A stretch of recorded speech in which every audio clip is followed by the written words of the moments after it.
there's a beef between the two guys on the far ends of this. The guy in the middle is trying to de-escalate things, calm things down. And we'll see the black gentleman appears to be the aggressor here. The other guys appear to be kind of trapped in this booth. The black guy will walk away. He'll walk back. He'll approach as if he has a weapon in hand. And then we'll see what happens. So there may be profanity here. There's no gore in this video, but there is what I'll characterize as a deadly force attack.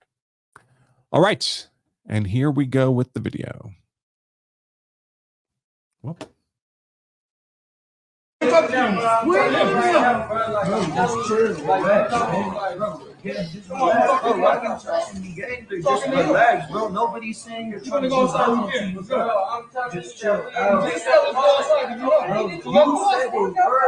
said it first. Get it right. Nobody's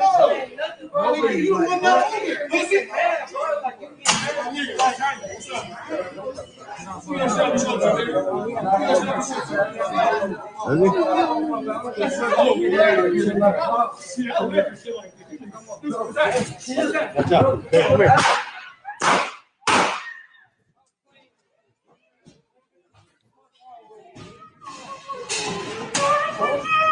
You're fine. You're fine. You're fine. You didn't let me move. I know. No. We didn't need to get up. We didn't need to. Oh, sorry. By the way, those two people who are filming, you hear them late in the video. The wife is giving the husband or the man heat for, I guess she was trapped in her booth too and wasn't able to escape. They sound pretty intoxicated to me. So one wonders if there's a substantial amount of alcohol involved here. But kind of the key moments here. Oh, by the way, one thing I wanted to point out, just from kind of a self-defense tactics situation, if the guy who's giving you heat, if the guy who's looking like he wants to fight, if he's walking away, it's time to stop talking. If he's walking away, stop talking. Because anything you say can only re-trigger the confrontation, which appears to be what happens here. If this guy had walked out the door and gone and continued to leave, that's a fight these defenders won without having to fire a shot. So stop giving lip. Stop arguing with your ego. You may be 1,000% in the right, but that's not the mission. The mission is not to be in the right. The mission is to make it home, right? Without hopefully having to shoot anybody. So, but they're still talking to this guy. They're still continuing their dispute. I don't know who said what. It's very hard to hear in the audio. But the guy obviously comes back. And he comes back. All right, what's he doing now? He's reaching in his pocket.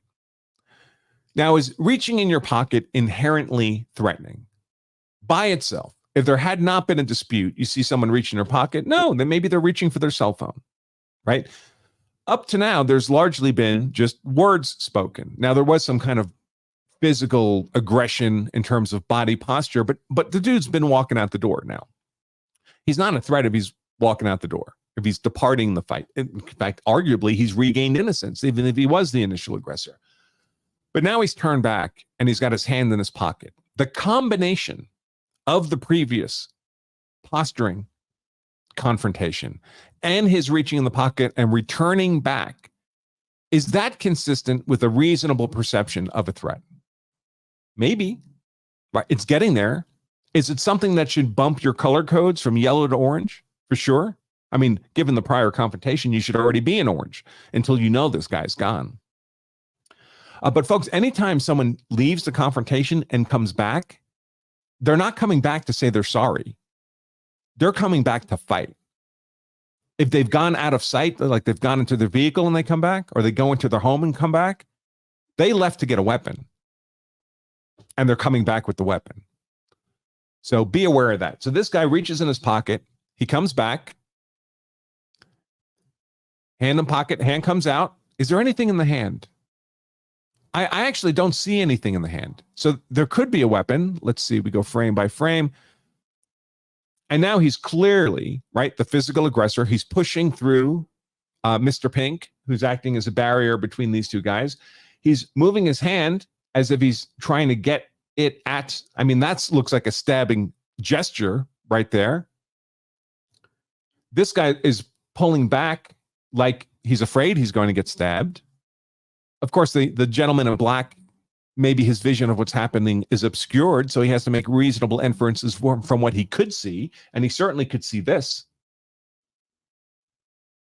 And now the pressure's on, the posturing is on, the aggression is on, and there the shots are fired by the gentleman in black. Right? Oh, there's the gun right there. Bam, bam, bam. Maybe he missed, maybe he hit, we don't know. The black gentleman in the gray hoodie just flees out of sight. And the gentleman in black he shoves his way past. His buddy in pink gets out the door. He's just leaving. And Mr. Pink is just leaving. But let's imagine that there's no actual weapon in this aggressor's hand. Does that matter? Is that the controlling legal question? Does that mean you cannot use deadly force in self-defense if the apparent aggressor does not actually have a deadly weapon in hand? Well, that's not the legal question. The legal question is, does he reasonably appear to be presenting as a deadly force threat? In this case, by having a weapon in hand, appearing to be attempting to bring that weapon to bear, to present as an imminent threat, right? Ability, opportunity, jeopardy. Do we have ability, opportunity, and jeopardy here?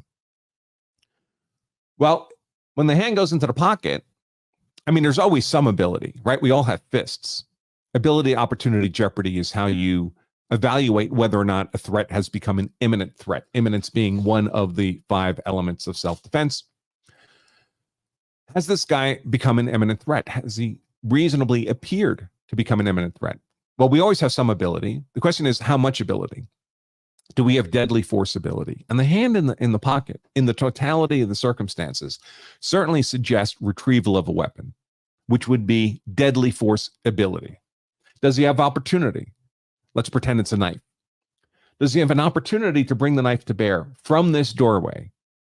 Maybe not. He's got to get around some obstacles. He's a certain distance away. You could argue it either way, but at least there's an argument to be made that he's not an imminent threat in this moment. But he solves that problem for the defenders by what? Closing proximity. So even if it's a contact weapon that he has to close proximity to bring to bear, he does that. So we have ability and we have opportunity. What about jeopardy? Jeopardy is someone conducting themselves in a way that suggests that from which you can make a reasonable inference that they intend to bring ability and opportunity to bear. Well, yes, all this, shoving into them, making stabbing-like motions, ability, opportunity, jeopardy. We have the appearance of an imminent deadly force threat, and the appearance is enough, folks.